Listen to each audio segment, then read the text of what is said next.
Hello and welcome to the Legacy Crusaders YouTube channel, and today we are watching a duel between Mekk Knight Invoked Crusadia and Striker Orcust. Mekk Knight Crusadia Invoked is my friend Ronald, and Jelani is playing Striker Orcust. I forgot who won the dice roll, but we're going to see in a moment.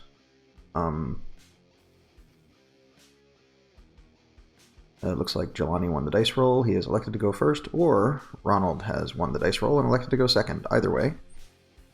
Jelani's going to open with Reinforcements of the Army, adding Dark Grepher to his hand, which gives him a way to ditch 2 of his Orcust cards from his hand and do his full Striker Orcust combo. Assuming he doesn't get hand trapped, of course. I can already see in Ronald's hand a Super Poly, an Effect Veiler, and looks like Jelani's going to start off with Striker Multi-Roll and activate Striker Engage so that he can add a Hornet Drones to his hand, while at the same time having the multi-roll able to set at least 1 card during the end phase. Now he can set a second, summoning a token, and then link summoning into a Striker Ace Kagari to add back Engage. Now he does play a fairly large Striker engine. He will probably be getting his Widow Anchor or his Shark Cannon as a disruption for Ronald's turn. Following up, he's going to special summon Dark Grepher by discarding Orcust Nightmare, and then discard Symbol Skeleton to activate the effect of Grepher to send from his deck to the graveyard a Dark Monster. Now, I'm not sure whether or not people consider Grepher to be the better choice over a Armageddon Knight, but it is a discard outlet, which is an issue sometimes when you're playing Orcust, especially now that we don't have Mermaid to just do discards for us. So Orcust Nightmare is activated, targeting one of his monsters. It doesn't really matter which one he's targeting because it is turn 1 and the attack of his monster is not relevant. He'll be sending Harpoor to the graveyard and activating the effect of Harpoor to summon Orcust Nightmare from the deck. Now Orcust Nightmare has already been used, so he's just setting it up so it's in the graveyard for the following turn. He has Galatea on board using his Orcust Nightmare and his Kagari. He'll activate World Wand to special summon his Orcust Harpoor to leave it in the graveyard as well. He's going to activate the effect of Galatea, and it will get Veilered. So the Galatea is normally what completes the Orcust combo, allowing you to get Orcust Babel, so that you can do the IP Masquerena play. Well, that effect Veiler ensures that he can't necessarily get to Babel, so we'll have to see where Jelani can end, considering he can't get to Babel. He's going to summon Ningirsu, reattaching World Wand. If you think about it, he has access to all the Orcust cards with the exception of Brass Bombard, which he does play at least 1 copy of Brass Bombard in his deck. I know I have seen it. So his board currently consists of Ningirsu, a Harpoor, and a Dark Grepher, as well as a multi-roll that has the ability to set some cards. I have forgotten what card was added to his hand with the effect of Engage. I think he's only added Engage back to his hand. He hasn't yet used its effect to search a card for the end of his turn. It looks like he's going to be link summoning into his Longirsu, the Orcust Orchestrator. He tends to try and leave himself with only 1 dark monster on his board so that he cannot get Super Poly'd. Super Poly being the bane of most dark decks at the moment. A reason why I don't recommend Heroes at the moment, because it is a going second dark deck, so playing through Super Poly can always be a problem. So he's going to activate Striker Engage and add to his hand Widow Anchor. He'll also get to draw a card because he does have 3 spells in his graveyard. Oh, I was mistaken. He will not draw a card because he does not have 3 spells in his graveyard. So Widow Anchor is on field, but he has the entire full graveyard of Orcust cards. Now, I would consider this a small misplay, at least, because Jelani should be familiar with Ronald, and that Ronald is playing a Mekk Knight deck, so putting 2 cards in the same column is a silly thing to do. So he has allowed Ronald to summon Mekk Knight Purple Nightfall from his hand. Ronald has declared activation of the effect of Purple Nightfall. Jelani has contemplated whether or not he is going to use his Widow Anchor to take control of the Purple Nightfall, but Purple Nightfall will search Blue Sky, and because there are 2 cards in the column, when he summons a Blue Sky, he can search up to 2 cards. Although the Widow Anchor was a very predictable card, he is going to take the Blue Sky. I believe the Engage was the 3rd spell, so the Anchor was a useful disruption. Purple Nightfall will be returning during the standby phase of the following turn for Ronald, so he'll have a beater that he can use later. He's going to activate Pot of Desires. He did go in his deck for Blue Sky, so we're making sure to shuffle the deck now so that it is not stacked. Not that we ever stack our decks, but if we're going to be going in or drawing cards, it's good to make sure your opponent at least shuffles your and cuts your deck before we move on. It looks like he drew into a trap card. I didn't get a good look at what it was. I believe that is Infinite Impermanence. Desires is still on the field, which it should be until the card is fully resolved. It looks like Ronald is going to normal summon Crusadia Arborea and go into Crusadia Magius. Going to special summon Draco, chain blocking the Magius by activating Draco to add back Arborea, at the same time searching his deck for, I believe, Crusadia Maximus or Regalex, the only ones that haven't been used. Looks like he's going to take Maximus. I'm not sure he would be playing Regalex, it's not used that often. Now, the nice thing about the Crusadias is they can very easily get you into the Alistair Link monster. They also provide columns very easily in order to summon your Mekk Knights, and columns for Mekk Knights is always a very helpful thing. Oh, I think I misindicated on the on-screen card as to what card that is. That's supposed to be Arborea was special summoned. He is using the Arborea and the Draco to make potentially a Nightmare Phoenix, allowing him to destroy a multi-roll, because multi-roll in the end phase would allow him to set that anchor back so he can get another disruption and use it for an OTK. So this seems like a safe and solid play from Ronald. He just has to decide on a card to discard in order to draw a new card. So he'll be discarding the Maximus. So he didn't use the Maximus before he used the Borea. A little bit of glare on the cards. I do my best when I'm recording, but I have little control over lighting scenario. Ronald has drawn Magical Meltdown for turn. He will activate the Magical Meltdown and add from his deck to his hand Alistair the Invoker. He is playing a Go Second build. I did notice he has evenly matched somewhere in his main deck. Trap cards like Evenly Matched and Impermanence give you something to negate trap cards with your Mechabos. So he's going to be using his Link 1 Magius and his Link 2 Nightmare Phoenix to Link Summon into Alistair the Meltdown Invoker of Madness. So he's going to set 2. I believe 1 is Super Poly and 1 is Infinite Impermanence. The Widow Anchor will resolve and return the Blue Sky to Ronald's field.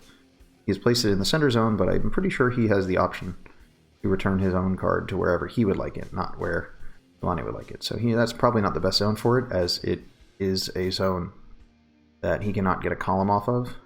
At the same time, it is occupying his Meltdown Invoker zone. So if he wanted to make extra deck monsters, he's occupying one of his zones. Jelani does have access to all of the Orcust cards. He has World Wand, he has Nightmare, he has Harp, and he has Skeleton, along with all the cards he would need to bring back from the graveyard.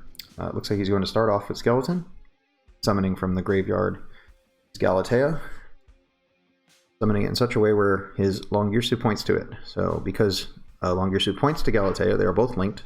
Galatea is linked because she is pointed at, and Longirsu is linked because it points at something. In addition to that, the Meltdown Invoker is also linked because it points to Blue Sky, and Blue Sky is also linked because it is pointed at by the Invoker of Madness. Now, Longirsu is going to activate his effect, targeting the 2 banished Orcust cards, the Nightmare and the Skeleton, in order to send a linked monster to the graveyard, although it does not target, so at the moment we can't tell what card he's going to send to the graveyard. Ronald will be chaining Super Poly. Now, this is the only misplay I think I saw in this game, and that is that there is no field spell on board, so there's no reason to have waited this long to activate Super Poly. He could have simply sent the Longirsu to the graveyard with the Galatea using Super Poly for a Starving Venom Fusion Dragon prior to the activation.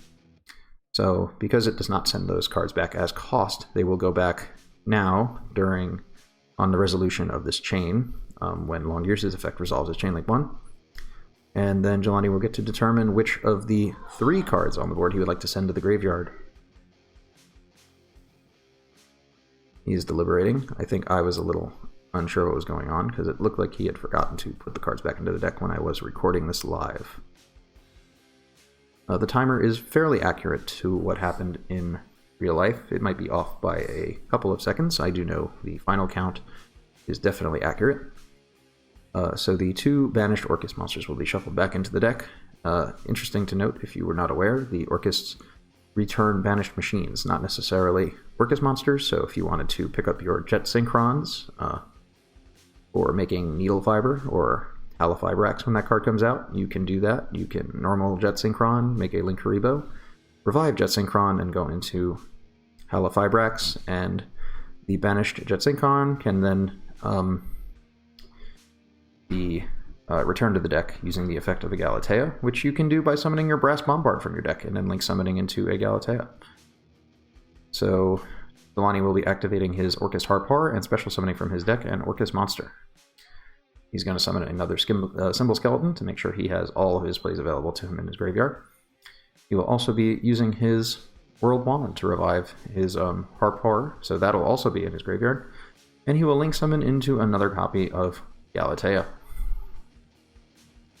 Galatea currently points at Mekk Knight Blue Sky, so it cannot be destroyed by battle. Jelani will get impermanenced, so his Galatea is yet to resolve an effect and return any card to the graveyard and any card to the deck in order to set any Orcust card. But it is an Orcust card, an Orcust Link monster specifically, meaning he can use it to make a Dingirsu. He's contemplating how he'd like to play out the rest of his turn. I'm fairly certain he has used the effect of all of the Orcust except for Nightmare. Orcust Nightmare can send any Dark Machine from deck to graveyard, increasing the attack of a targeted monster by 100 times the level of the sent monster. So many Orcust decks are currently using Gizmek Orochi, the Serpentron Sky Slasher, to give you an 800 boost, at the same time being a near infinite resource. I mean, it banishes 8 cards from your deck face down every time you summon it, once per turn. So it is a good blocker, it is a good extender, but it does mess up your deck quite a bit. If you have any interest in picking up any of these cards, you can also support the channel by clicking on our link in the description for our affiliate link for TCGPlayer, where we get a little kickback if you buy something from clicking our link. So it looks like Jelani will be using his Orcust Nightmare to send his Gizmek Orochi to the graveyard, as predicted. He looks like he's going to also summon Dingirsu, so he can either send something to the graveyard or attach a monster. I know the photo of my Dingirsu says something other than Orcust of the Evening Star, but it had a much better image. Dingirsu will be reattaching World Wand, making sure he has access to all of the Orcust cards for the following turn, considering his deck is about to lose 8 cards face down at random. So Gizmek Orochi has made it to the field. It is nice that you can somewhat play after getting Super Poly'd, assuming the Super Poly comes up in the right place. Dingirsu is going to attack over Blue Sky, and Gizmek Orochi will be attacking over Alistair the Meltdown Invoker, inflicting 650 damage. I think Jelani is just trying to get himself aware of what is currently in the graveyard. He'll be passing it back, and Mekk Knight Purple Nightfall will return during the standby phase. Now, it left in attack position, so it should return in attack position. There are 2 Alistair monsters in the graveyard. Something important to note, Alistair the Meltdown Invoker is only Alistair the Invoker while it is in the graveyard or on the field, meaning the moment you banish it to perform a fusion summon, it is no longer Alistair the Invoker, and for that reason you cannot activate the effect of Invocation to return it to your extra deck to add, or Invocation to return itself to the deck to return the Invoker to your hand. Now, I'm not sure if I caught it earlier, but I'm fairly certain when he activated the Super Polymerization, he activated the effect of Alistair the Meltdown Invoker, discarding a card to add his Invocation to his hand, which is how his Alistair is in the graveyard at the moment. He discarded it when activating the Meltdown Invoker, so that he can add Invocation to his hand, so he can activate Invocation and banish it, and then add it back to his hand to do a normal summon later. He's going to set a card in front of Dingirsu and special summon a Mekk Knight Blue Sky that he searched off of Purple Nightfall. He's checking his face down banish to see if the cards he needs are there. A Indigo Eclipse was in his face down banish pile, meaning his deck probably only contains Purple Nightfalls, Yellow Star, or Red Moon. I have seen Shannon Long's list. He is the successful pure Mekk Knight player in recent history, and he's been playing a copy of Green Horizon as well. Ronald will be activating his invocation, banishing his Alistair the Invoker, as well as a card in the graveyard for Jelani, it appears like. Now, odds are it will be a Dark Monster, although he does have Kagari.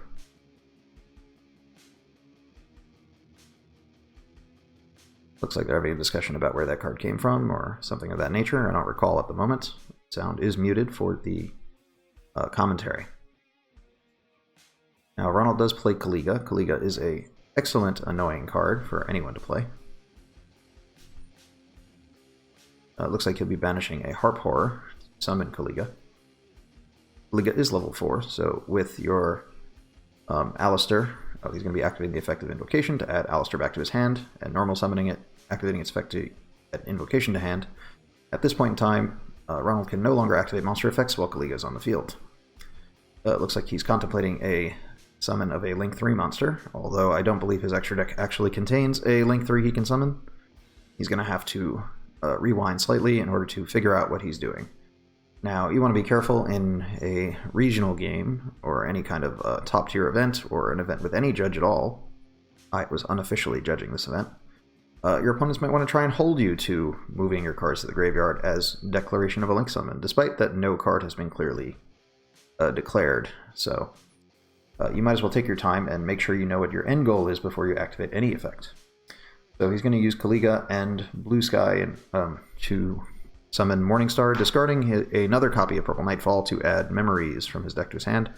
I believe his World Legacy Secrets, the trap card that negates monster effects, was banished face down by Pot of Desires earlier in the duel. When he normal summoned the Alistair, he added another invocation to his hand so he can always set it in front of either of the two monsters on the board and use it to special summon a monster. So Mekk Knight Red Moon has been summoned, and Ronald is, for whatever reason, bending his purple Nightfalls.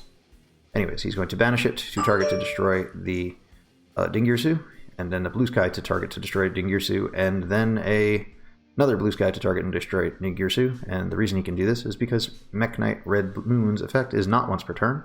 It targets a monster in its column, meaning it can target itself, it can target a monster in the extra monster zone above it, as well as across the field to his opponent's other side of the field.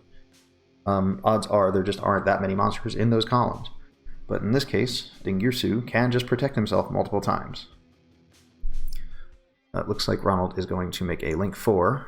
Boral Sword is the likely candidate. It's also possible to make something like Topologic Bomber Dragon or Topologic Zero Boros.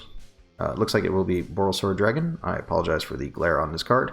We did check the table for significant glare, although the way the mats are laid out, I wasn't expecting the cards to be tilted in such a way where they got glared. It looks like Ronald will be activating Invocation, trying to banish his Alistair the Invoker, as well as, it looks like a fire monster is the plan. There's a Nightmare Phoenix in his graveyard, although I believe Ikigari was also in his opponent's graveyard, although he may want to leave it there for some reason. So Invoked Purgatrio has entered the field. I'm pretty sure the Invoked fusion monsters are based on Final Fantasy monsters, and there's like these three sisters that it's kind of referencing. So Boral Sword declared attack against Gizmek, activated its effect to increase its attack by half of Gizmek's attack points, which is 1250, and having Gizmek's attack as well, so doing 3000 damage. He then declares an attack with Purgatrio to do an additional 2300, reducing Jelani's life points to 2700. And the very obvious play to do here is that Boral Sword will activate to put Purgatrio in defense position, and then on resolution of that effect, Gizmek Orochi will be activated to play defense, preventing the 4250 attack Boral Sword Dragon from ending the duel. So there's the effect of Boral Sword. Gizmek is chained. 8 cards will be banished face down from the top of the deck. But Jelani has found a way to keep in his graveyard 1 copy of every Orcust monster. He even has the Orcust extra deck monsters, all of them except Orcustrion, which I have not tested because it requires you to have way too many banished machines to resolve its effect. It looks like the turn will pass over to Jelani, and it looks like Ronald has set the one card in his hand. If we do remember, it is World Legacy Memories, so that is a summonable Mekk Knight from his deck in defense position, but should he do that, he can only summon Mekk Knights for the rest of the turn. So it would be good to defend with. Where will this play go? We are at the halfway mark in terms of time. This is the longest of the duels in this match. Looks like Jelani is contemplating activating one of his Orcust monsters in his graveyard. I'm not sure what card is in his hand. Looks like Symbol Skeleton will be activated, reviving Longyursu. Longyursu currently points at Boral Sword Dragon, and Boral Sword Dragon currently points at Longyursu. They are co-linked. He could have also summoned it off a little bit to one of the sides, I guess to the right zone over one, so he can point only at Boral Sword. But either way, all monsters on the field currently are linked except for Arp Horror. So Jelani will be returning 2 of his Orcust to his deck, and he opts to send Boral Sword Dragon to the graveyard. Ronald opts not to activate Boral Sword to put Arp Horror in defense position, which I don't recall coming up or mattering in the grand scheme of this game, but that is something you should consider. If your monster is going to be sent to the graveyard anyway, and you can put something in defense, you might as well. So it appears that Skeleton was activated and Harp Horror was summoned. I'm not sure where Harp Horror came from. I assume it was a normal summon, as it was not special summoned by by Symbol Skeleton. The 2 monsters will be linked into another Galatea. He's trying to decide where to summon it. They continue to summon monsters in the zone where the most glare occurs. It is a ulti Galatea, so it is extra shiny. Harp Horror is activated to summon a Orcust monster from the deck. Now, many cards in his deck have been banished. I do believe we are going to see the first appearance of Brass Bombard in this duel. If memory serves, it might not be Brass Bombard, it could also be another Skeleton or another Nightmare. He's also counting the number of cards in his deck to determine if he can resolve Gizmek again later in the duel. Looks like he's also going to investigate the graveyard, see what is in there, should he need to avoid something. The only thing that you really need to keep track of in the Invoked matchup is Alistair there, is Invocation there. Depending on the deck you're playing, or hand traps you might be playing, you could deal with those cards, those potential threats in the future. Things such as DD Crow can be used on Invocation so that you can't add it back to your hand, or add the Alistair back to your hand to add the Invocation back to your hand.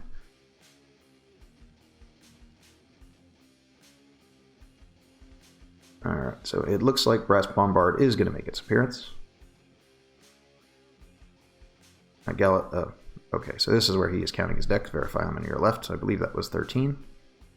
So Galatea is going to be activated, returning a card to the deck to set a Orcust card. I'm fairly certain he still has his Crescendo.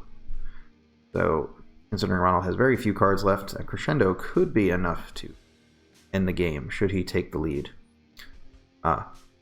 The joke going on in the background is that I said something to a player in reference to a ruling question.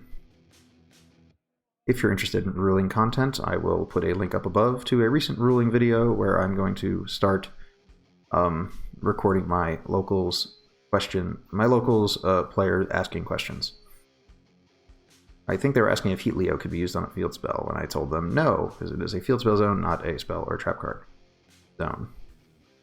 So Galatea and Brass Bombard are going to be used to shuffle a card back into the deck. Now, what card will it be?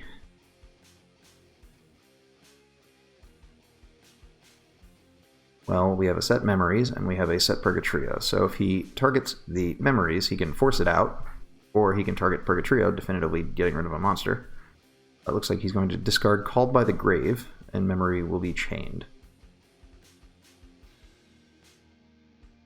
Looks like Mekk Knight Purple Nightfall will make a second appearance, this time in defense position. Brass Bombard will be activated, summoning Orcust Nightmare from the hand, so that is the problem with playing too many copies of Orcust Nightmare, it is a brick.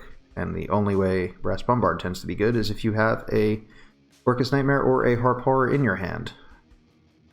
But they also increase the number of targets you have for your Orcust return should you want to draw 2 cards. Nightmare is going to send Skeleton to the graveyard. Skeleton has been used this turn, but it is nice to have set up for the following turn.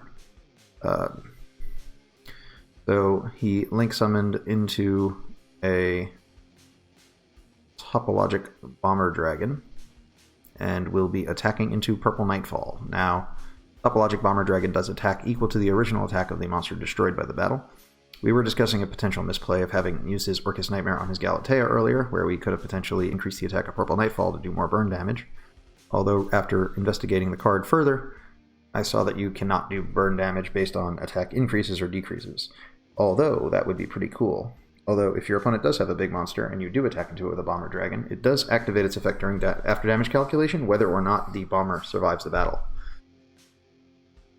So if you ever crash into a bigger monster than you can still do burn damage, potentially take over a game, even if your monster will be destroyed, just as long as you don't die by battle damage before the effect damage can activate. Purple Nightfall will be returning to the field.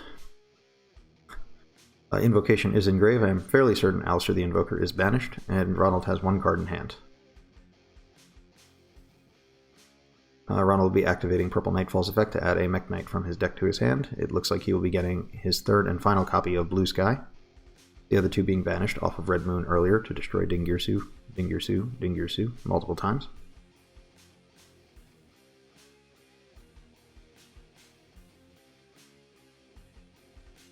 So Kaliga and Purgatrio have been summoned, but Mekaba has not yet been summoned. There are many, many light monsters in grave to be used. Looks like the effect of Invocation is going to be activated, adding it back to the deck, while Alistair the Invoker is added back to hand. Earlier he didn't bother to shuffle it into the deck because he was just going to normal summon the Alistair. But in this case, it looks like he will be activating Invocation, despite not having normal summoned Alistair the Invoker. And if we remember, Alistair the Invoker of Madness is currently in the graveyard, giving the ability to do the fusion summon, regardless of having summoned his Alistair, which means he has a monster in hand that he can also use it to negate the effect of a monster card. Every once in a while, your Mekaba is really only good at negating monsters because you can always add your Alistair back to hand, but having other cards is always a difficult thing to do.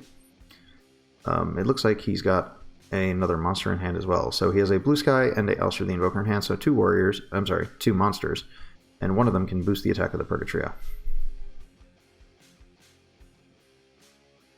And because Jelani was unable to get to his Orcust Babel, the only card he seems to be able to activate at this point is his Gizmek Orochi, which he can activate. He does have the cards in deck necessary to do so. Would he be able to do much afterwards is the question, and what is really done should he summon the Gizmek? Because if he summons Gizmek, he can activate his bomber and blow up the Purgatrio in the main monster zone, but that means he has to fade getting negated by Mekaba on both Gizmek and on Bomber Dragon. So if he activates Gizmek and it gets negated, he can just attack over Bomber Dragon using the Alistair and then attack directly for game. And if he were to negate the Bomber Dragon, then the Gizmek would take piercing damage from the Purgatrio and then get attacked directly for game by Mekaba. Jelani is going to concede, and they will side deck. Going into game 2, we only have 9 minutes on the clock, so both players will be playing at a faster pace. Jelani has elected to make Ronald go first, so Ronald will be starting off with Magical Meltdown, adding normal summoning Alistair the Invoker, which is searched off of that card, and adding Invocation from his deck to his hand. One of the newest additions to the Mekk Knight Invoked deck is Salamangreat Almirage, allowing you to get a column at the same time as fusion fodder for your Alistair the Invoker. He will special summon Maximus to the zone that the Almirage points to, and then link summon the Meltdown Invoker. And he will fusion summon Mekaba, and then activate the effect of Invocation to add his Alistair back to his hand. He will set a card, I believe that was Super Polymerization, as well as he is holding a Ash Blossom and Joy Spring. He will he will ash the effect of Orcust Return, which was used by Jelani at the start of his turn, to attempt to draw 2 cards. He discarded World Wand. Jelani will be activating Sky Striker Engage, putting Ronald in position to determine if he wants to negate Engage. He elects not to negate Engage, which is always dangerous because Engage is multiple cards. And if you choose not to negate Engage, you might as well not negate any of the cards it gets. So it looks like Jelani will be adding Hornet Drones from his deck to his hand. Hornet Drones is activated, summoning a token. The token will be used to summon, I believe he's going into Hayate.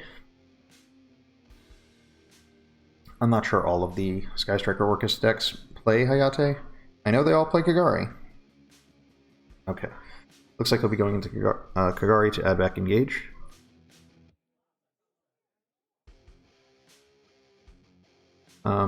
Now he'll be link summoning either Shizuku or Hayate.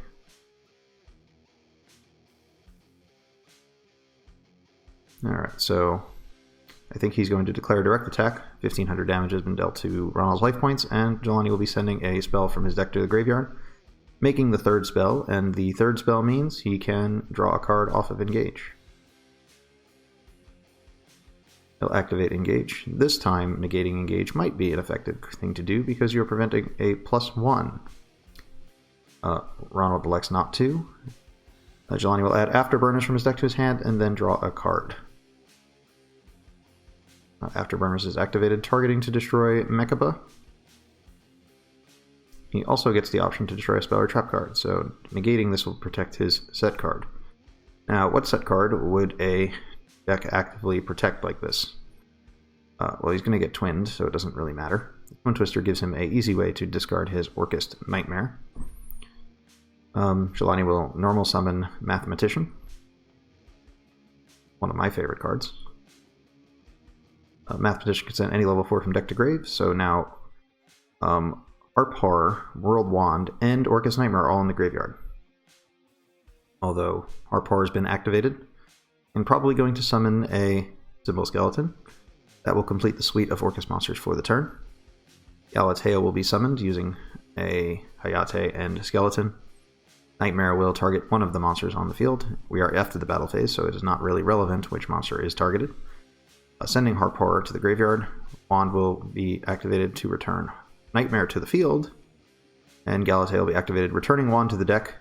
And for the first time in this duel, Galatea will not get Veilored or Impermanenced. Jelani will set Orcust Crescendo, giving him the ability to negate a play on Ronald's turn. Longyearsu will be link summoned. At the moment, only 2 Orcust cards are banished. Skeleton will be used to revive Galatea. Longyearsu will activate, returning the 2 banished Orcust cards to the deck in order to send the Mekaba to the graveyard. The Meltdown Invoker is still on board,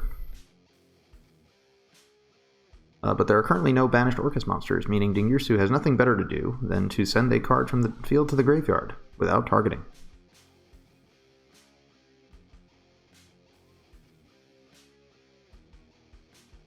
So it looks like the Galatea will be used for the summon of Dingirsu. I think Jelani was just determining which monster was more important for doing so. He also seemed to be interested in potentially using his Mathematician. He opts to make Dingirsu using Galatea and sends Alistair the Invoker of Madness to the graveyard. Ronald will draw for turn. He draws Effect Veiler, and he has Alistair the Invoker. He is determining whether or not he wants to even bother playing out this game any further, as he is significantly far behind.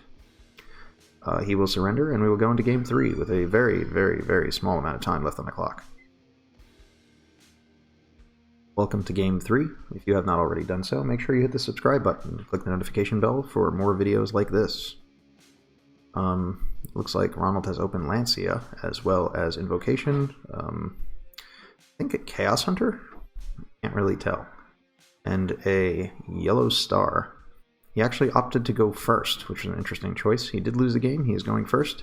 Alistair will be normal summoned. Invocation will be added to hand. Alistair will go into Salamangreat Almirage. He will set Invocation and special summon Yellow Star, link summoning either into Alistair the Meltdown Invoker or a Mekk Knight Morningstar. I'm actually not sure which one he summons. I am fairly certain that is Morningstar. It is a little difficult to tell. He will activate Invocation, banishing Alistair the Invoker as well as Yellow Star to summon Mekaba. Then activate the effect of Invocation, returning Alistair to the hand and shuffling Invocation back into the deck. This allows him to have a negate at the same time, giving him protection from being OTK'd, as Mekk Knight Morningstar can only be destroyed by battle, and damage can only be inflicted from a monster who's in its same column. Jelani is going to begin his turn by using Sky Striker Afterburners to destroy Mekaba, turning off the one negate. He will special summon Dark Grepher by discarding Wand, which has no effect when it's immediately in the graveyard. So he will discard Brass Bombard to send a Dark from deck to grave, and Ronald will chain Artifact Lancia. I have been giving them updates on the amount of time left in the round, and I am fairly certain it's just about now that Jelani asks how much time is left, and I'm going to take a look at a phone and tell him 1 minute remains on the clock. So Brass Bombard gets discarded to send Harp Horror to the graveyard, so I've just alerted him that he has 1 minute, and he determines that he cannot do anything significant or inflict any damage with only 1 minute on the clock, and the only fair thing to do is to pass turn and take damage and lose the game in time. So if you found this game enjoyable, please make sure to click one of the other links, the subscribe button, or even check out our TCGPlayer link in the description, and I will see you guys in future videos. Have a wonderful evening.